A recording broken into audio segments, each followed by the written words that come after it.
Hello and welcome back, guys, to another Improvement Season podcast episode with me, Pascal Flo, and on the other end, it is Steve Hall. Last time we did kind of a coaching corner where people asked why Jess was naked.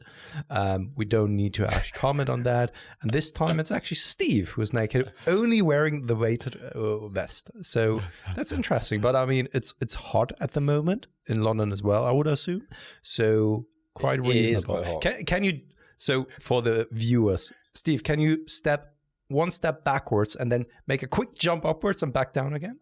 Just jumping up to see. My headphones might just completely fuck me up. That's true. The problem. Yeah, no, that's something that we don't want. So actually, it does look like I'm wearing nothing but the weighted vest. I do have a vest under it, but I have been known to just wear the weighted vest. But sweating into this would not be a good thing. No, that's why when I was working out at home, I was taking advantage of the weighted vests I have. Like I have two, right? For then doing some body weighted movements and also for my belt squat construction. It was just easier also to wear something on than the upper body as well. And I was always making sure to wear some kind of shirt underneath because I didn't want to sweat into those so that I don't have to wash them at some point. But I mean, it's inevitable. At some point, you probably have to wash them, right? Because it is very hot outside. And when you are walking around with that vest the entire time, I would assume that by the end of the prep, you will get some looks, and not due to the vest itself, but maybe due to the smell. I was just saying to one of your clients, he posted his weighted vest being like getting looks in the supermarket. And I was like, I've already been in central London. I've been on the tube. I've been on buses, like with this thing on. To be fair, though, the vest that you have is also the one that I have at home. And his vest was, I don't know if it was the one from Rogue or so. Okay. It looks very military-like. Yeah, this is a bit discreet. Yeah. A bit. With this one, and then also then the mask on, right? When you're going into a supermarket, it looks quite suspicious, to be honest. Shout out to Mike, by the way. Mike Parry, that's the one, yes. Yeah. I mean, actually, talking of the weighted vest, I'm wearing the 5 kilogram one now. And man, like, this feels easy now. This one's like a doddle.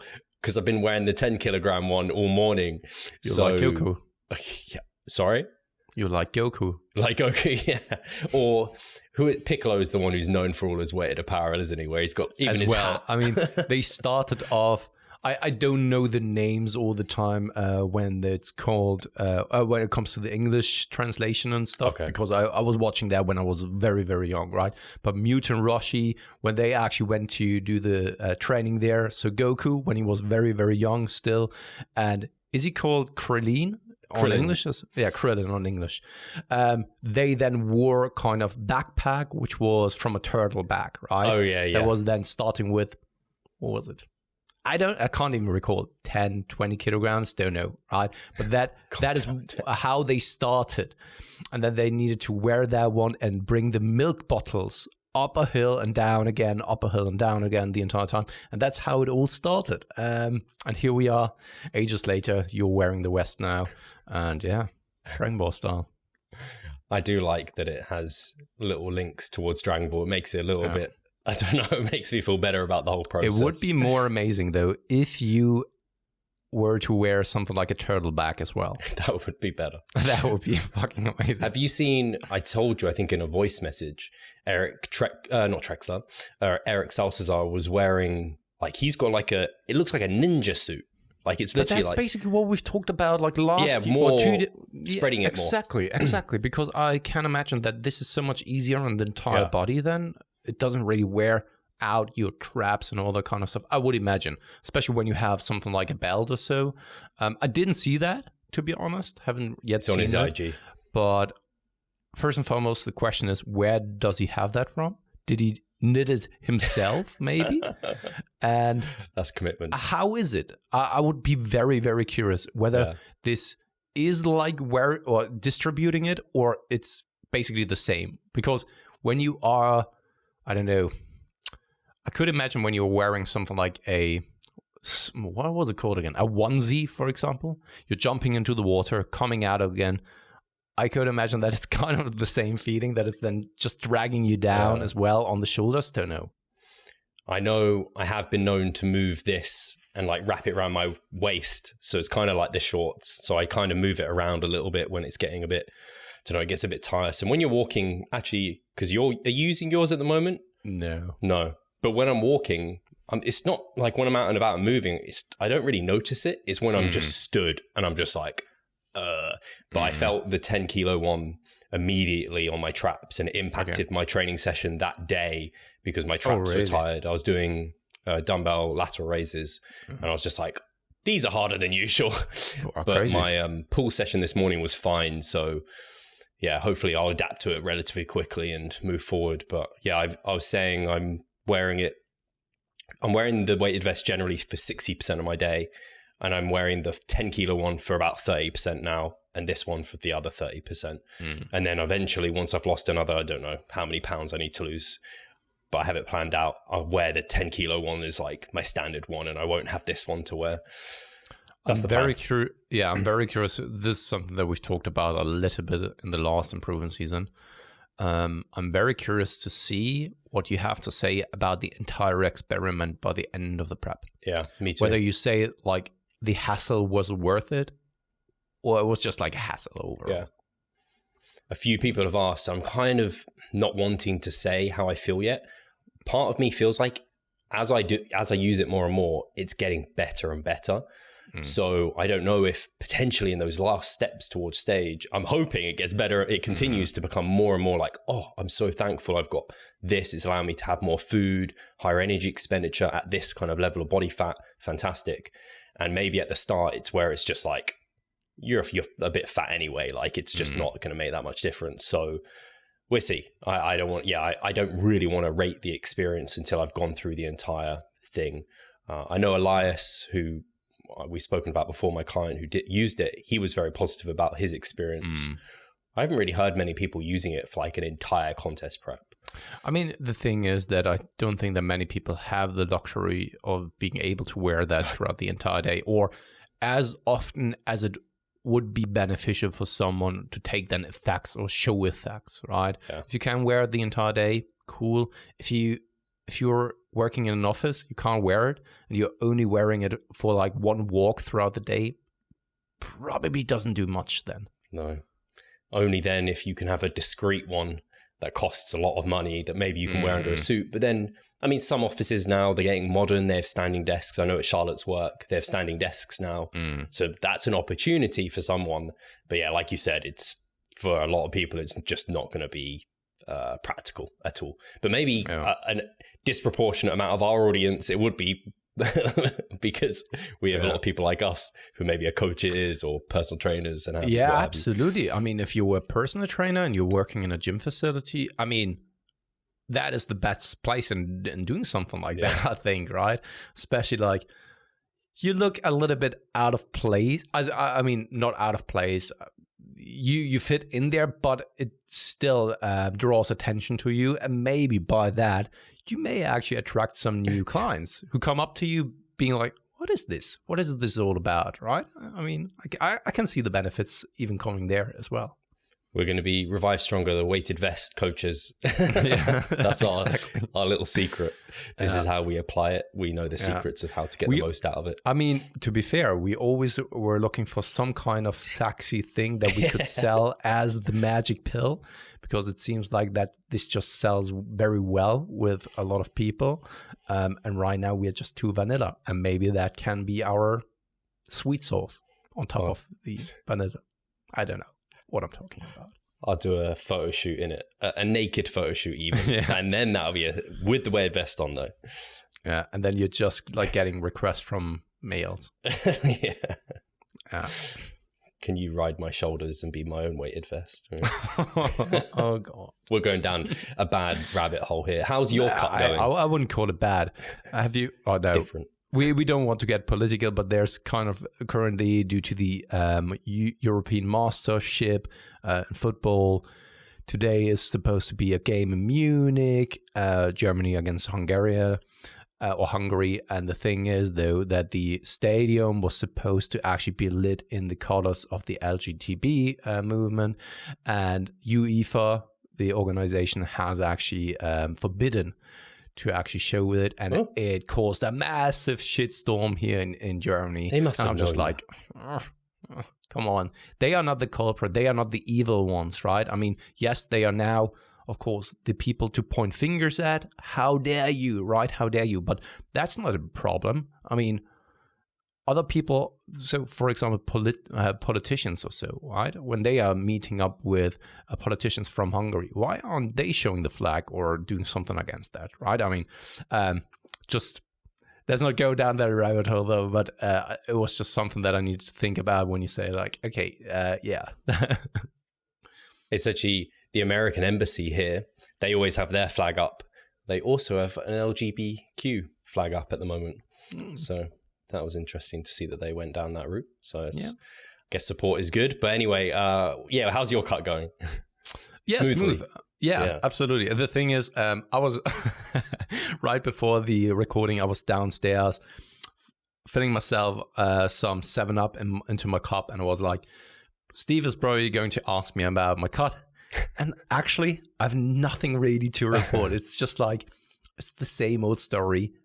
Very much nothing was really going on in my last week that I can now talk about. It's smooth, right? And that's basically it. Also, when it comes to training, nothing ready to report there. Now, right now, it's getting very, very challenging because I'm on the last week of the mesocycle. Even the last sessions, I really can feel like I need a proper deload now.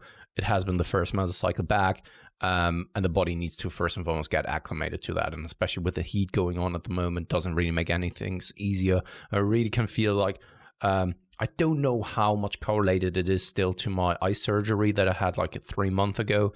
But my right eye is kind of acting up very, very dry at the moment, which then causes me a little bit of issues at the moment with seeing things clearly. Not the same phenomenon that was taking place like last year. I think it has more so to do with overall tiredness that then carries over into my eyes normally already being dry, and then on top of it all, when I'm tired in it for itself, the eyes are getting dry as well. And I think that this is something that is kind of correlated right now. Yeah, if it's not getting better in the deload, I definitely have to get it tested or checked out. But I really do assume that this is just like a symptom of me getting to the point where I'm just like, okay, caloric deficit, first mesocycle back at the gym, I'm tired. So yeah. Is that 4 weeks in or 5 or? It's 4 weeks. So the plan is now at the beginning of August, we will be going on holiday. And during that time, so up until that time, I planned on doing the cutting phase because I wanted to have somewhat of a goal, somewhat of a deadline or so that it's not just like, cutting, because then you're just too laxed all the time. And then if you don't really have anything at all to work towards then there's also not the clear incentive as to why you should put yourself into a caloric deficit. And then it's always a back and forth. And it's kind of more wasting time instead of having somewhat of a goal. Even if the goal is arbitrary or not really important, it's better to stick to something so that you have something to work towards. And that is the goal that I set for myself, being in a caloric deficit up until then. During the deload, though, I will increase my calories because even though that I'm not the biggest fan for myself doing like diet breaks, because I've just found that I don't really function well with diet breaks. This time I'm going to do it because I feel the way that I do right now. And that's basically it. I don't know if you have anything else to add there. It was just interesting, I guess. So the 4 weeks to having a deload now, I'm guessing your holiday lands in a deload as well. Yeah, and exactly. Yeah. That is something I totally forgot to say. The next mesocycle will then be 5 weeks in length, so that it really falls onto the holiday. And then during that holiday, I'm not planning on doing any kind of training sessions. So because it's a longer mesocycle, I'm pushing it a little bit harder as well, so that I can rest assured go into the deload and not training at all. And this is something that I got better and better at over the past years and realized, hey, this is also an option. Yeah. Especially when you, like for me mentally, if I was to try and diet and not train, then my head would be a bit like, oh, but assuming you're going to eat a bit more whilst you're on holiday and be around maintenance, I'd just be like, oh, cool, I can just chill. Yeah, you bring up a good point. I plan on not training. Thing is, though, that I told you in one of the voice messages that I sent over via WhatsApp that normally on holidays, I'm someone who's actually eating less and have a very easy time being in a caloric deficit. So if that turns out to be the case, I will still go to a gym. That's for sure. Do at least the bare minimum to mitigate the potential risk of losing some. I don't think that I'm at a point where I would lose some, but just to get some kind of training stimulus in. So I will take some stuff with me, but I'm not planning on doing things there. But at the same time, I have to be realistic about it that for me personally, every single time I went on holiday, I had a very, very hard time actually even getting to maintenance because we're constantly on the road, we're busy. Then you have 2 kids that you also then take care of, right? And most of the time you simply can't get the calories in then unless it's very much planned or you're staying in a hotel where you have like a buffet or so, right? But that's not what it is that we will be doing. So yeah, that could potentially be one of those. I don't want to call it a risk because it's not really a risk, because when it's a risk, then it's something detrimental or bad. And I don't see this to be actually very much bad or so. It's a potential scenario that I need to take into consideration. Let's put it that way. Yeah. Hi guys, Steve here. Just wanted to take a moment of your time to remind you of the Revive Stronger member site. Inside, you'll find a thriving forum, a growing exercise library, presentations, research reviews, and courses. If you want to get involved, sign up via the description. Yeah, most people wouldn't even think about it. They'd just be like, yeah, I'm going on holiday, I'm not training, I'm just going to eat to like intuition or what have you. Yeah. And most people maybe, I don't know, it depends on the person. Like you and me, we tend to undereat, I think. I'm certainly that person as well because, I don't know, we're thinking about making good choice, quote unquote, good choices and things like this. And then we're just busy and walking. And I particularly can see it if you've got a family. Because with me and Charlotte, like it's like we have our schedule, like we eat breakfast, we have gelato or whatever, and then we have like a big evening dinner. I have like a protein bar or whatever. So my calories end up totting up quite comfortably. But I can see if you've got other people to take care of, it's harder to take care of those details. You just forget. Like you're taking care of them being hungry and you're like, oh shit, I should probably eat something. Yeah, that's it. And I mean, you're planning and doing things, activities and all that kind of stuff, driving. You are not having kind of a grocery market all the time around you, and you're not planning on like, okay, at that time we're going to that restaurant. That's not how we do things. We are planning going to forests, going to the beach, and not just lying around at the beach, but more like walking there, doing something, right? There is up in Denmark, just behind the Danish border, there's a small island called Rømø, which is just like a huge, massive beach where you can actually drive on the beach with the car, and it takes you like a couple of kilometers up until when the coastline comes. It's freaking amazing, and it's so cool to actually do something like that, also with the kids. And then you can just position yourself somewhere on the sand. And it's pretty cool, right? There's not really a restaurant where you are then located at. Something that I'm very much looking forward to. I have like 2 questions for you, Steve, because I know that you've been at your parents' place now over the last weekend, right? So that was kind of... Yeah, I was with... kind of holiday, family. Kind of? Well, I was there Saturday, came back Sunday, so... Oh, okay, yeah, okay. Really. To the extent what we just talked about holidays, planning things, how was it first and foremost for you? And let's just assume that you're normally then going away, even to your parents only. How is it then when it comes to nutrition? And also on the same note, whenever I'm ordering from somewhere like My Protein or Bulk Powders or so, and you're receiving those kind of small samples of whey, what are you doing with those? Because I'm always saving those for then trips so that I don't have to take an entire pack with me or so, right? So those small sachets are then with me, 20 grams, 25 grams, or what they are. They come in so handy in those situations. Are you doing something like that as well? So I'll answer the first question first. Bulk powders never give me anything. They never give me any freebies ever. So I'd have to go and buy those. Sometimes when you have when you're over a certain threshold, right, and they have maybe some kind of new product or so. Yeah, maybe it's more like my protein. Don't know. I at least have so many at home. Yeah. Oh, do you? Yeah, my protein. They tend to give me like, some shitty fat burn or like a free ebook or like, I know, like DVD program online thing, and I'm just like, oh, this is trash. Like, I don't want any of these freebies. Yeah, sometimes you can. But if I did have them, I do them like you. Yeah, sometimes you can't even click on whether you want to receive the gift or not. And when it's like a shitty DVD or so, I don't click it even because I don't want to get that free stuff. I have like a lot of sachets at home because Katie was once giving me a Christmas calendar with like Whey in it. Oh, cool. So 24 different flavors in there, and I still have them at home. So because then COVID happened and I wasn't able to travel. So yeah. No, they're really handy in those situations because I normally end up filling up like a Tupperware with like 10 scoops of protein powder and put the scoop in there, and I know it's like roughly 30 grams or whatever when I go to like Charlotte's, for example, which is more difficult than going to my parents. In actuality, going to my parents, I have no concerns because my parents, my mum is the one who gets all the food in. She knows exactly what I'm like. And a couple of days beforehand, I could literally just say to her, do you mind picking up this?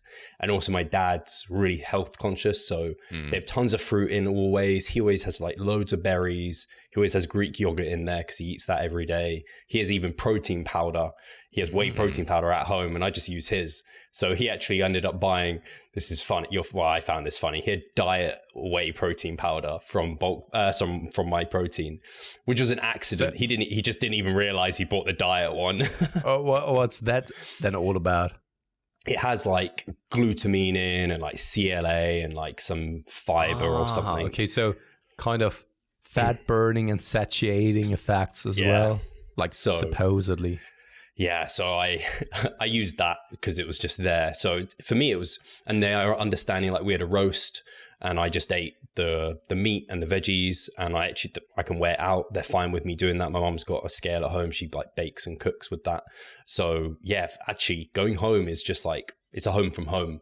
I know everyone doesn't have that luxury. Going to Charlotte's is a little bit more tricky, and that's where I do have to estimate more. I have to take more food with me, so I might take protein bars, protein powders, and then like save calories up for meals. But at my parents, like, it's actually incredibly easy, and they're even okay with me like eating. If they're all eating and I'm like, it's not my time to eat, I just let them all eat for like an hour, and then I'll come and join later. Like it's not even a thing. It could sound like people might be like, oh, Steve, it sounds like you've got a bit of an issue, or like that doesn't sound healthy or whatever. It's not even a thing. Like it's just the kids eat at random times because there's loads of like nieces and nephews running around. The adults eat at different times sometimes. I eat at, sometimes it works and I eat with them. Sometimes it's not the right time or whatever. So yeah, normally I try and build my nutrition around whatever they're doing, and then I just pick and choose what parts work for me. Other times, like I'll just sit out. So yeah, going home was a doddle, and actually they were all kind of like, oh, your weighted vest, and they wanted to like try it on and see what it was like, and they're like, you're crazy, and they know I'm crazy. So yeah, it's super chill. So I'm really lucky. Were all of your sisters there as well? Was it like a family get together? Yes. Yeah, everyone was around. So it was nice seeing my nieces and nephews for a while. I hadn't seen them in ages. So yeah, man, kids are freaking full of energy. They're great for a cut, unless you're absolutely knackered. Then you're like, God damn it, I'm abused. Yeah. Right now, I'm actually, I'm about to buy kind of like I have no idea what it's called. Like a Canadian, like for kind of rowing and stuff like that. Okay. Where a couple of people can sit in there. Because it's just, Yeah, it's kind of so a Kayak? canoe is it is a canoe, Okay. but canoe I heard is not the right term for it actually. But of course we don't want to be just like picky here. It is a canoe, because the other day I for the first time met one of my friends since a long time now, ever since COVID actually started. I think this was the really first time that I actually then met someone else and it was planned, where it was not just like spontaneously we saw each other somewhere, but was like, okay, do you want to meet up? And then we sat somewhere by the Spree, which is kind of a river here in Berlin, and so many people were on standing paddles. And then also there was this this one father with his son with a air canoe. And I was so impressed by that, because we don't really have that much space at home to actually buy a proper canoe. And then I saw that and I was like, fuck, that is cool. So I will probably purchase one of those so that I then can go on a canoe trip with Hugo, because I think that he will love that very, very much. And there's something like that, right? The weather is great. It's perfect timing, especially when you're cutting, to get some additional energy expenditure in there. And that is exactly what you are referring to when it comes to kids. Yeah. Instead of sitting at home, just sitting on the couch, watching some anime, go out there and do something with your kids, rather, right? Yeah, no, it's great. They were just like, although the only downside is, and I don't know, it depends how you're going to deal with your children, how you want them to be, but they are super into like gaming. My sister, my little sister has like a gaming laptop and loads of like fun games on there, which they enjoy. They literally can drag me in there and make me like play for like 3 hours just sitting down, and I'm just like, oh, I'm really bored of this game now, because it's not like a cool game either. It's just like a kiddie game. But when they can go outside, I could probably have been like, guys, let's go on the trampoline or something. And I mean, the thing is that this is even something that I said to Katie. I'm looking forward to every kind of aspect and stage of their life, right? Because now it's super cute to actually just spend time, cuddle with them, all that kind of stuff. But when they are growing up, they are fucking not interested in cuddling with their father or with their mother, right? But that will be the time where they then can do a little bit more activities that is, of course, not really just made for like small kids, but for just younger kids as well. More harsher activities, let's put it that way, such as mountain biking or something like that, which will be very cool. But at the same time, gaming will be a part of that. And I freaking loved gaming when I was younger. I spent so much freaking time on that, to be honest. Especially like WoW. That was insane. So World of Warcraft.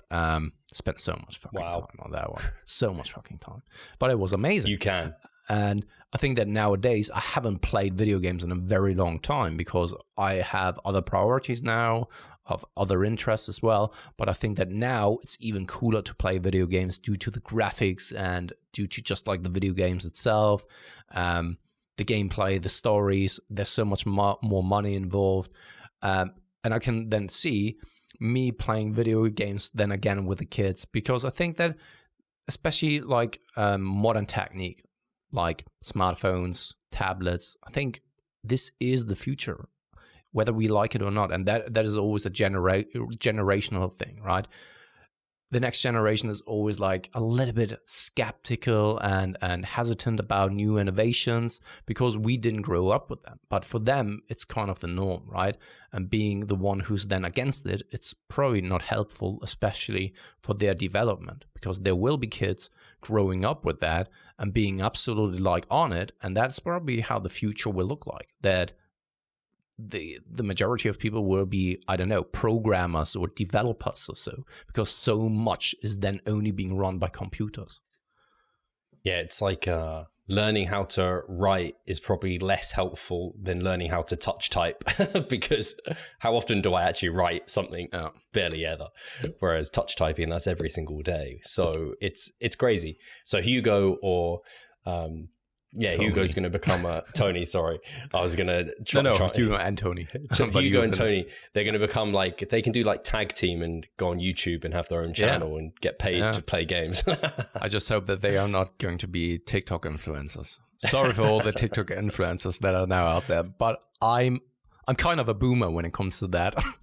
I've never installed TikTok, and I probably never will. That is just, don't know. That is not for me. So sorry for everyone who's now feeling offended by me not liking TikTok. I haven't done TikTok, but I basically have, because I do look at reels and some of them hook me. Yeah, that's true. I mean, some of them don't. Yeah, you are getting in touch with that whether you like it or not. Yeah. So yeah, we're half an hour in. Should we get to questions? I don't think there's anything. Yeah. Do you have any kind of other updates in regards to your training or nutrition or so?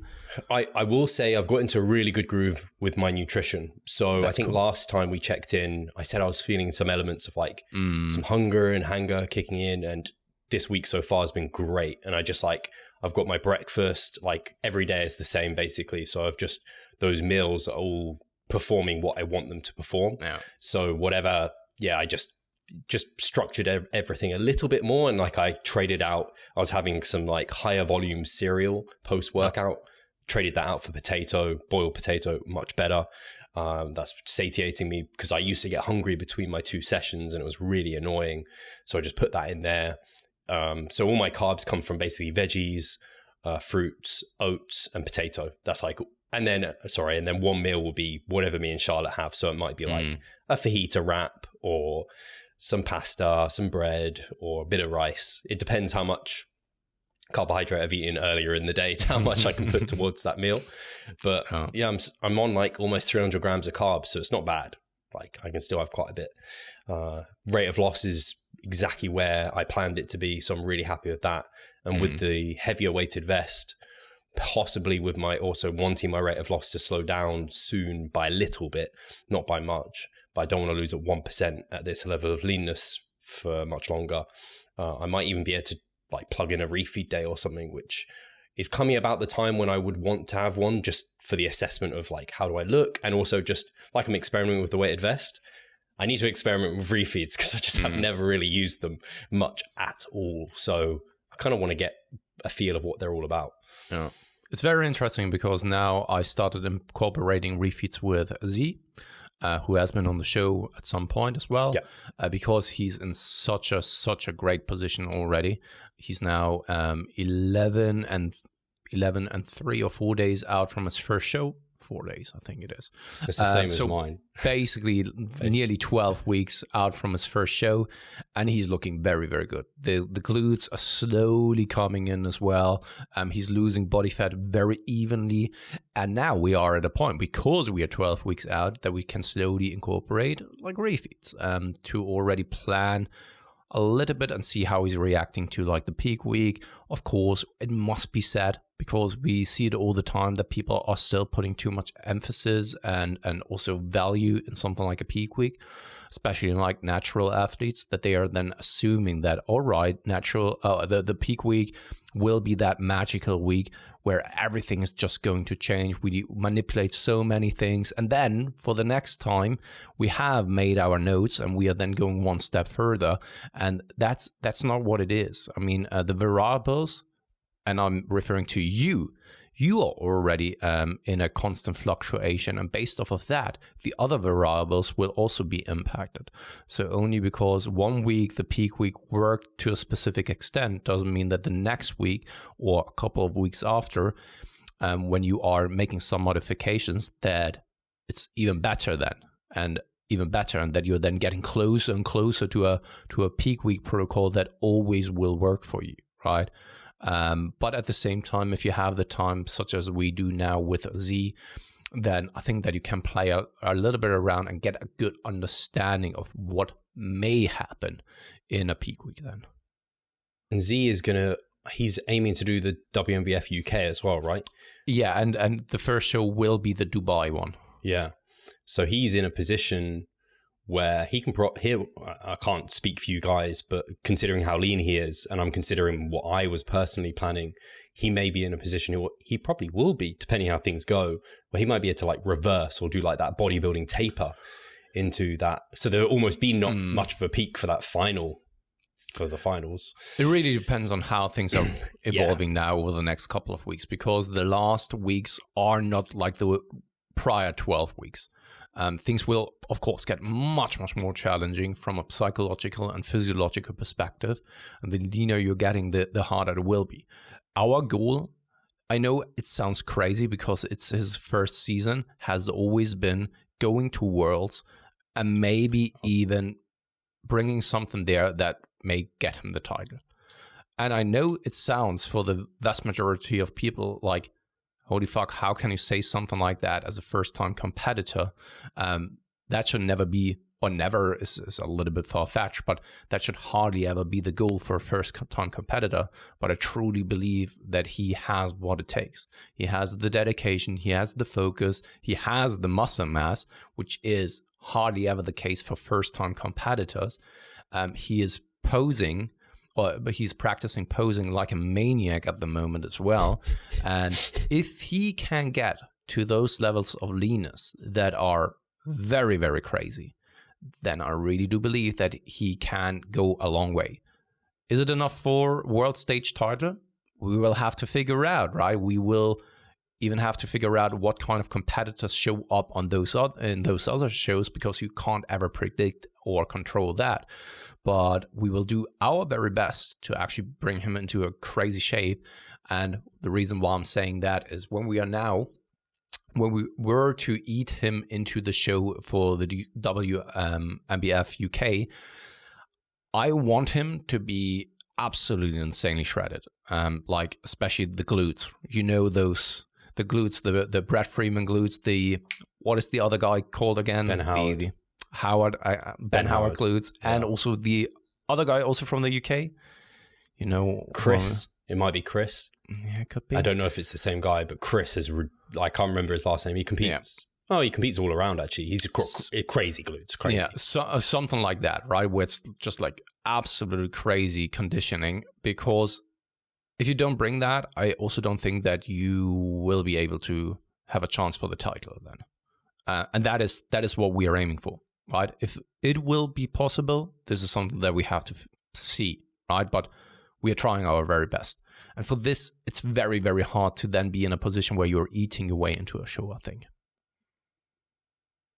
Yeah, I was thinking that was his last, potentially it might be his last show, but if he is then qualifying for Worlds, then that's another, something like 3-4 weeks, I think, because it's like November time sometimes. So then there's going to be less leeway to be able to do that, because really you want those glutes in before you start eking your way back up. And I mean, it's like you said, he needs to have the muscle mass there to be able to do that, because I obviously compare myself and I think, could I possibly sacrifice muscle to get that level of glute conditioning? I don't think I've got the muscle mass or the frame with enough muscle mass to be able to do that. Whereas Z is, he's a smaller guy, has a good frame, has a good amount of muscle mass. So definitely a contender to be able to bring that sort of condition. Yeah. We will see, right? And the time. Yeah, absolutely. I think many people are ignorant to what it takes to get there. And also that 12 weeks doesn't sound like a lot. It will be a lot when he's getting to those nasty levels of leanness. And it has to be a fine line where we are balancing like getting to a proper shape already for the first show. That is not super crazy though, but still bringing a good package. But nothing that is hard to maintain over the next couple of weeks, because he needs to survive from then the first show up on possibly all the way into November. All right, so possibly there is a time in between where you're then raising the calories to around maintenance, trying to maintain there, so that you then can do another digging phase into maybe closer to the last show. And possibly it could be that he's now competing at the WMBF Dubai, already qualifying for Worlds, which would be absolutely amazing, of course, right? Because then he doesn't need to stress about the other shows. You can take it a little bit easier. You don't have to bring the absolute craziest package to something like the WNBF UK. I think you can't even then compete anymore, right? If you qualified for Worlds already, then I think you can't even compete anymore because you would take away the potential spot for other people. I think that is something. I think Jess said something about it. But yeah, we will have to wait and see how things are now going over the next couple of weeks. But I'm very, very excited. Very excited. We have been working for that since like 4 years together. And now is the time. And now is his time. And I really do believe that. Hey, Pascal here. I just quickly wanted to remind you of our online coaching service. At Revive Stronger, we put a huge emphasis on the personal aspect of our coaching. And if you want to take your physique and knowledge to the next level, hit the link in the description below. Sorry, it's very similar, actually. I know it's just a matter of fact, isn't it? My potential for coming out as a WNBF pro or winning these things is lower than his, just as a matter of fact. Like, I just don't have I might work just as hard as Z, and I don't know how hard he works, but I work fucking hard, and I know he works fucking hard. But it's a matter of fact of, the cards are not in my favor in this case. So we just have to see what I can do, and I'm going to do my best. He's going to do his best. We just see where the cards fall. And I'm excited for him because I can tell how eager he is, and it's going to be his first time. So it's always going to be tricky balancing kind of just new experiences of body fat and anxiety surrounding stress of competing and not knowing and peak weeks and overthinking details. And you and him, it's going to be the first time you guys doing this. Like, it's only getting better from here. That's the really exciting thing to me as well. So yeah, I'll be surprised if he doesn't qualify, or he's going to do very well at Dubai, in Dubai. He just will. Yeah, I wonder, it depends how my condition's looking. No, I probably can't do Dubai. But I have a show, I think literally my first show is the UK DFBA, and that's in less than, it's 10 weeks Monday. Crazy. So my plan was in 10 weeks, I'm going to look very different. Yeah. But my plan was not to be 100% for that and hopefully qualify for finals. But I'm like, man, now we're in height categories and the quality of competitor has got so high now. Am I even could I not come in 100% and still qualify? I don't know if I have the quality for that. Maybe I do. Hopefully I do. We'll just see. But I'd be excited.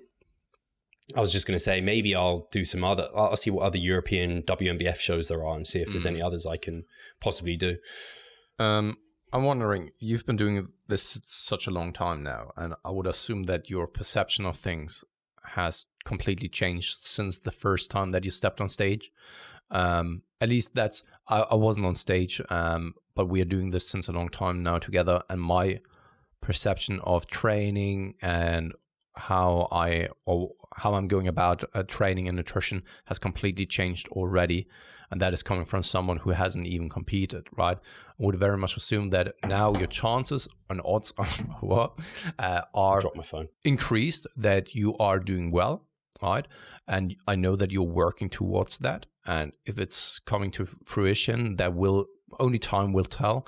But I could also imagine that you're now probably way more relaxed about the entire process, right? Because maybe in the past, because you didn't really have what it took during that time, and maybe you knew it or you weren't really 100% aware of it, consciously, but subconsciously you were blaming maybe others, or you were looking at your competitors and freaked out about it. And I would assume that things have changed quite drastically for you as well. I would assume that you're not as focused on other people as much as you were in the past, and you're just enjoying the process a little bit more. Am I right in that assumption? Definitely enjoying the process more. I first prep had a coach and I was completely ignorant to the process. I just didn't understand how much it would take from me, and I didn't have the maturity to understand and how to tackle it, and even like diet maturity, my food choices. I wasn't tracking steps, and I was becoming a kind of completely lazy individual, not realizing that I was going to eat into things. So my ignorance was complete and utter not bliss. And then the second time I competed, much more confident, but I again I was so eager to be so lean. I look back and I started my contest prep 2017 below 180 pounds. I'm not 180 pounds yet. And I still like, it's crazy to think I started contest prep. Like what I'm thinking is going to be like a few pounds above my new like stage weight. It seems ridiculous. So of course I've gained a lot of muscle, but I also was just holding myself back, staying too lean. Also just, again, just going through the process several times. It's all that kind of that experience cures that anxiety. And the good thing is I've never put pressure on myself to perform. Again, this year round, like you've heard me speak there, I don't have high expectations of myself. Not that I'm going to hold myself back. Like I really want to do well. And if I do, like if I place like higher than a top 3, or if I qualify for good things or whatever, if I do well, better than last time, I will be in tears, because I love bodybuilding and I love this process, and to be kind of somewhat rewarded, not that I need it, but it will just mean a lot to me, because I've given this whole thing a heck of a lot. But what will be, and I'm not competing for a placing. I'm not competing to win. I'm really competing because, again, it's to learn, to go through the process, share that process. And I see it as part of like, I don't know, it's what I do. It's me. So I'm excited for it. But yeah, less pressure for sure. Even though the following's grown, my potential's risen. I understand the sport more, and placings aren't everything. And it depends who turns up on the day. Like there's so many things out of my control. So don't worry about stressing about them. No, absolutely. And that's what I'm referring to, that you would be doing that despite of a certain placing, right? Whether you are now placing 2, 3, 4, you said it yourself, your experience now comes into play as well, not stressing out about it as much. And it's just a nice byproduct. Competing is there. It's nice to do. You enjoy the entire process, but you would probably still be doing what you're doing right now and trying to optimize independent of whether you're stepping on stage or not, I would assume. Yeah, it's nice because I know I just remember things, and it just gives me, as a coach particularly, I think like every time you diet, like you're learning stuff from your more relaxed diet that's going to apply to a lot of our clients. I'm learning stuff from my contest prep diet that's going to apply to some of our clients, but it's all helping. And I mean, that's what we love, coaching, and that's what we're best at. And so, yeah, it's invaluable for that.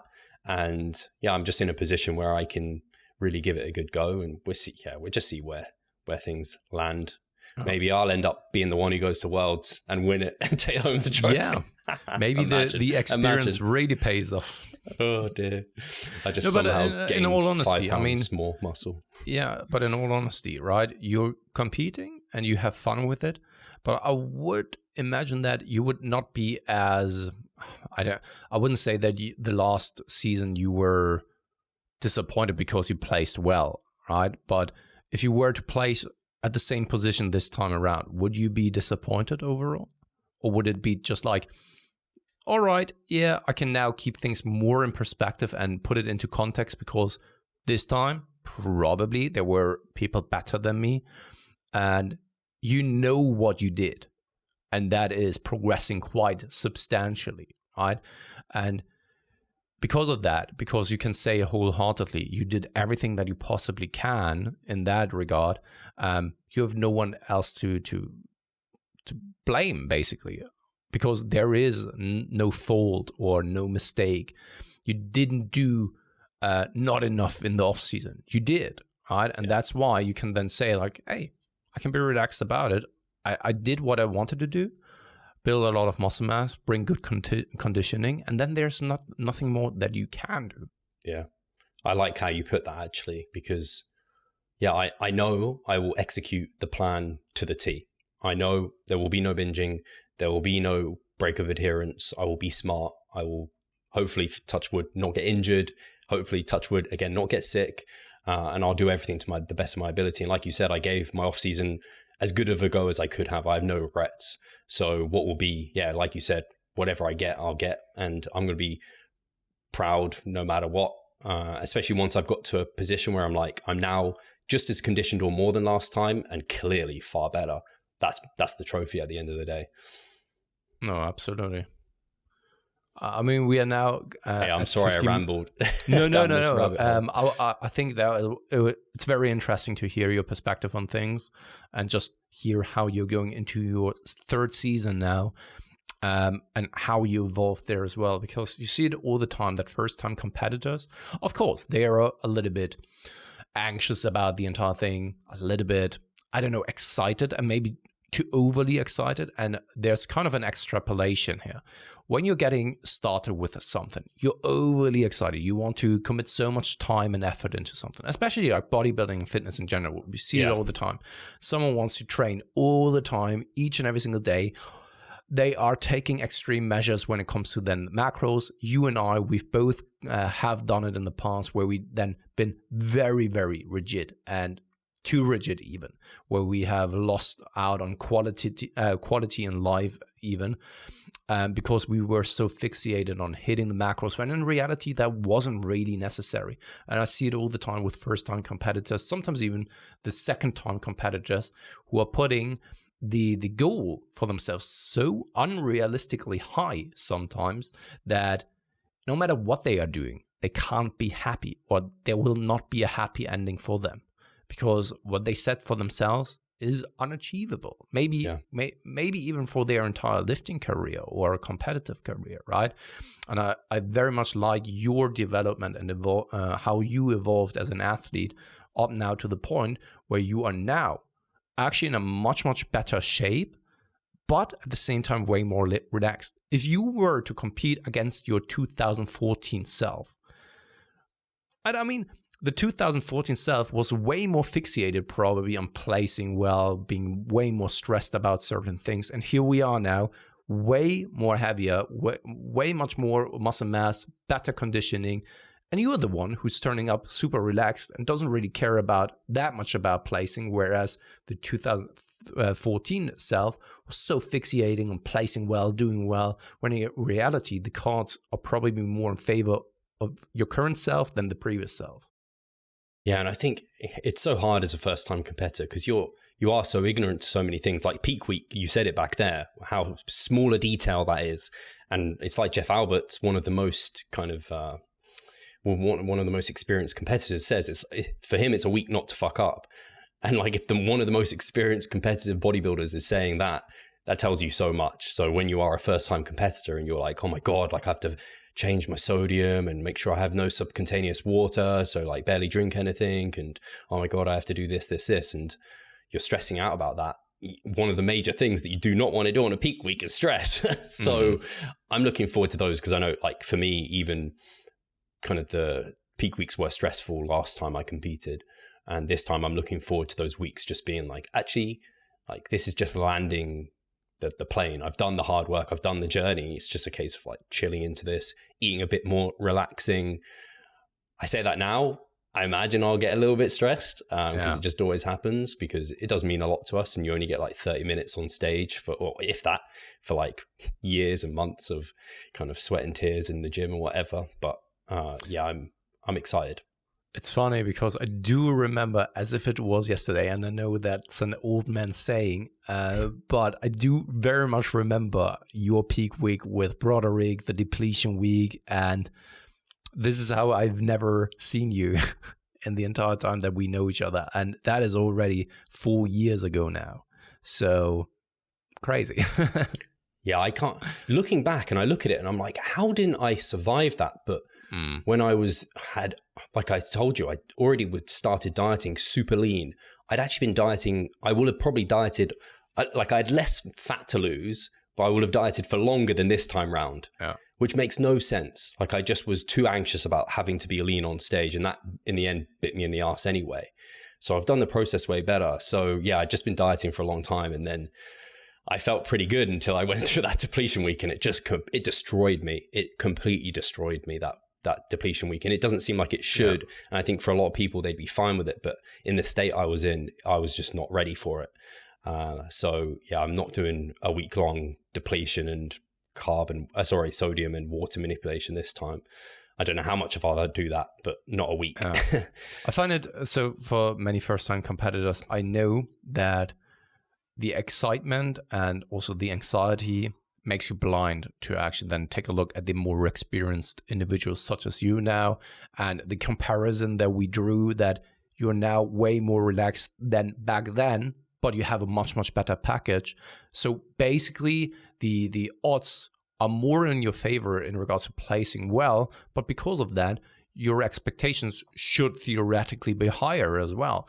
While at the same time, though, here we are way more relaxed, right? And I think that my takeaway for first-time competitors or competitors who have very, very high goals and ambitions that maybe are too far in advance of their lifting career, I would like them to take away that maybe take a look at those more experienced competitors and what it is that they are doing when they are approaching show day, and their methodology there. Are they stressing out about peak week? What are they doing? What are their expectations, right? How are they going into the show? Is their goal to actually place first, or is it more like, I just compete and we see who turns up, and the rest is up for show date, and also the judges, basically. This chat is very similar to a bit of the chat I had with Chris Barakat, where he was talking about how I think he's a similar stage to me in terms of probably leanness, I think, and like how many weeks out he is. And he's like having like flexible meals in the evening with his wife. And then on the weekends, I think he's going out to eat still. And he was just saying how like you can't do that necessarily as a first-time competitor, because the experience kind of allows you that, because you really know how to manage your stuff and take control of that. So yeah, it's interesting. It's more and more emphasizes how much bodybuilding is like a late 30s, 40-year-olds. Like that's why they're in their peak prime, because they've got all the muscle mass and they fucking know what they're doing, and they're way chill. No, very, very interesting chat. We're coming up on time now, so we are saving the questions for the next time. Also then the giveaway, we are saving for the next time as well, so that we have something to go off by. Okay. I am just very excited for your season, especially what you look like in comparison to 2017. That will be, I'm very, very excited for that. Like the transformation, because you hear it all the time that people are saying the typical thing of like you're building most of your muscle mass in the first years of lifting, and here we are. You hear the last years you've probably made the most progress and nearly built the most amount of muscle mass in such a short period of time, and I'm just ready for the season to take my athletes to stage and see you going to stage as well, and see how far Team Revive can come here. For sure. And part of it actually is I was pretty happy how last time I managed kind of work and competing, and I don't have other commitments, and I still don't. I have Ada, that's about it, additionally, in terms of kind of commitments. But I'm excited to manage those even better, and not let it, and actually like be even more productive, let the business grow and flourish even more, because it should do when, like, I don't know, competing is kind of sexy, cool. So I'm excited for that part of it as well. And if me competing draws more people to us, gets higher quality competitors, like that's exciting as well, because that's how we get better as coaches as well, by coaching more and more athletes to stage and higher, like not necessarily higher caliber, but experienced competitors as well as first-time competitors. So yeah, it's going to be an exciting season for us. And in a selfish way, like I think I would have loved if you were competing with me this year, but also in a selfish way, you not competing is also a really great thing for the business, because there's one person without prep brain, and also for me, for the support, because I know how hard it is to support someone else when you're already going through such a hard time yourself. And to be there for show days and stuff, like, yeah, that will mean the world to me. That is my trophy, like having a team of like people there supporting me and throughout the entire process being there by my side and being able to, kind of have that. And I think that's also helping the whole process be much better and manage better as well. Yeah. Let's hope it all takes place the way that we would like to. Oh man, no more spanners. We don't need any more spanners in the works. So I need to book in my vaccine as well, actually. I can probably do that now. Yeah. Cool. Then, guys, thank you very much, as always, for tuning in. Your comments are well appreciated. Also, every single view, like button, or hitting the like button as well, interaction in the comments section as well. That is always appreciated. It's always helping. And we very much appreciate that you stuck with us now for over 200 episodes here for the improving season. That's crazy. So thank you very much, guys. And I guess I'll speak to you guys soon. Thank you, guys.